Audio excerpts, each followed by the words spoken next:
We can use the AND operator to filter records using multiple conditions.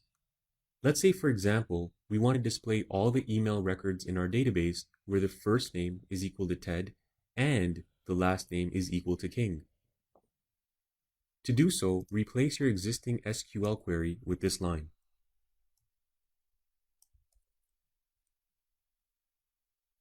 Here, we've created a select statement to select the email column from our users table where first name is equal to Ted and, so we have a second condition, the last name is equal to King. Now let's update our echo statement as well because we want to output the email and not the first name. Looking at our database, we know for a fact that there is no record where the first name is equal to Ted and the last name is equal to King.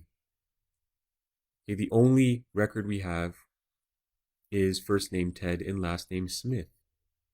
So when we refresh our page, it should say 0 results, and it does. Now let's say, for example, we were to change the last name to Smith. Now we know that these two conditions will be met.